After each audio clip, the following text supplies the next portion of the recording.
3 ตัวก่อนออกงวดนี้16 มีนาคม 2568ดูเลย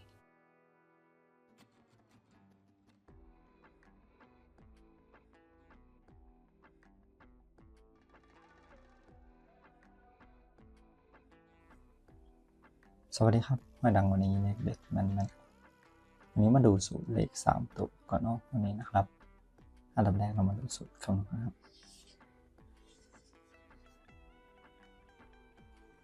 สูตรที่คำนวณครับมีทั้งหมด3 สูตรนะครับสูตรที่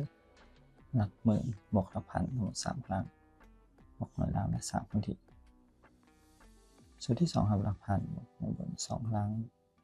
บวก10 ล่าง2 ครั้งหน่วยล่างและ8 ครั้งที่สูตรที่3หลักหมื่น2 ครั้งครับบวกหลักพัน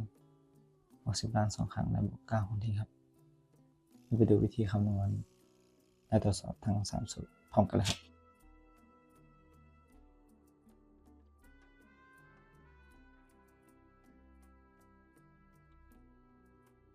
รับนำรางวัลที่1นะครับและวันเลขท้าย2 ตัว8077779ล่าง23จากวันที่17 มกราคมครับมาคำนวณและตรวจสอบจากสูตรและสูตรครับได้0บวก7 3 ครั้งบวก3และ3 ครั้งที่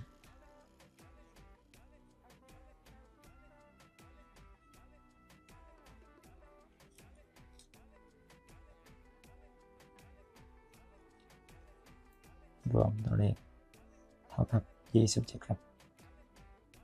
ประธานนักได้7สูตรที่2ได้7บวก9 2 ครั้งบวก2 2 ครั้งบวก3และ8 ครั้งที่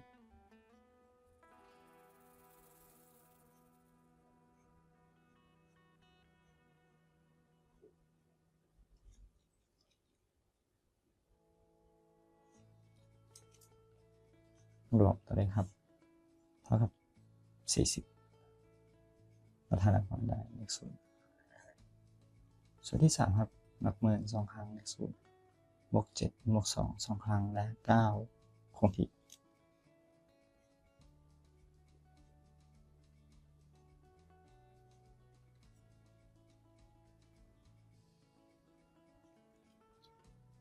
รวมตัวเลขนะครับได้เท่ากับ20ประธานนักได้เลข0 700 3 ตัวข้อมูลต่อมาออก700เข้าตรงสูตร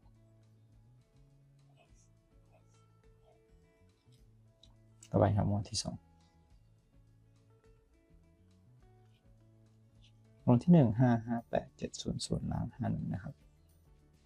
ในวันที่1 กุมภาพันธ์ครับมาคำนวณต่อจากสูตรที่1 5บวก8 2 ครั้งบวก1และ3 ครั้งที่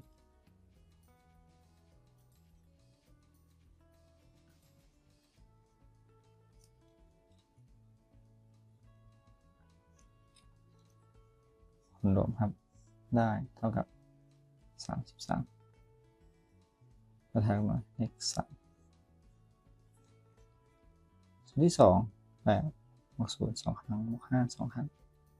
บวก1และ8 ครั้งที่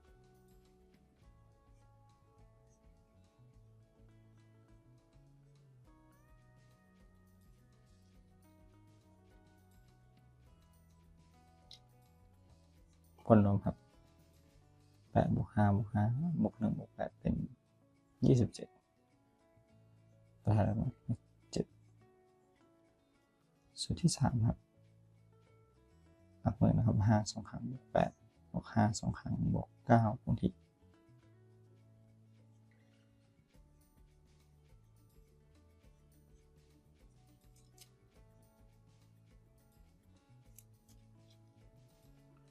ผลรวมครับได้เท่ากับ37ประธานมาเลข7 377 3 ตัวออก377เลขตรงสุดครับ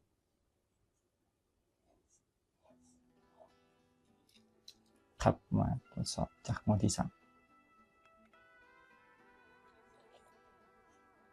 หมวดที่1 8 4 7 3 7 7ล้าน50 จังหวัดที่16กุมภาพันธ์2568ครับได้4บวก7 3ครั้งบวก0และ3คงที่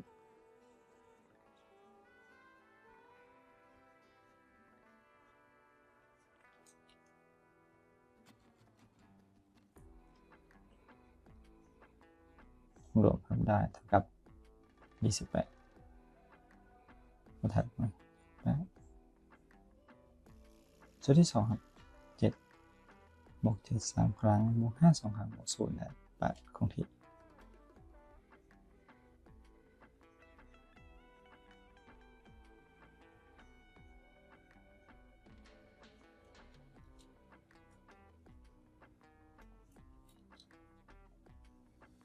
รวมทำได้เท่ากับ39ประธานเลข9สุดท้ายสูตรที่3 4 2ครั้งบวก7บวก5 2ครั้งบวก9ครับ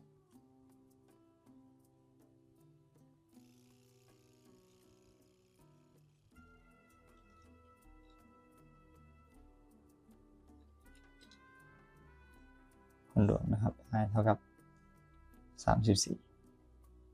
หลักหน่วยได้เลข4 8 9 4 3ตัวออก8 9 4ตรงสูตรครับ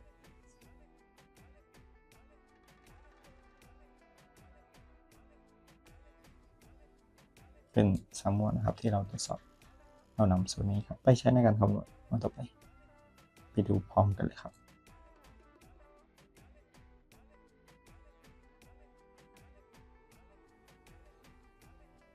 รางวัลที่1ครับรางวัลที่ผ่านมา8 1 8 8 9 4ล่าง54นำมาคำนวณสูตรที่1 1บวก8 3ครั้งบวก4บวก3คงที่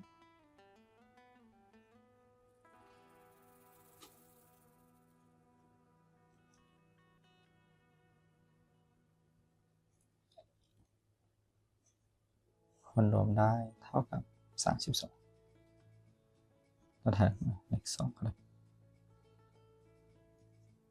สูตรที่2 8บวก4 2ครั้งบวก5 2ครั้งบวก4และ8คงที่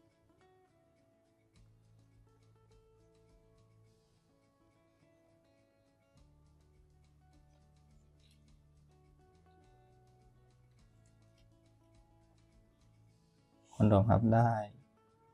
38ประธานเลข8สูตรที่3ครับ1 2ครั้งบวก8บวก5 2ครั้งบวก9ครับ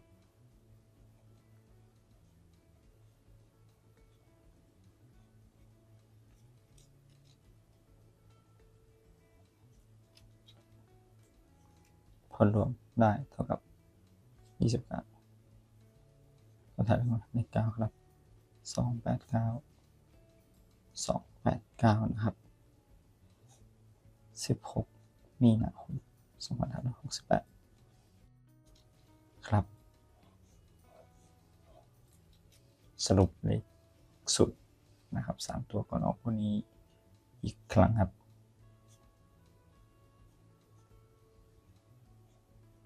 ได้2 8 9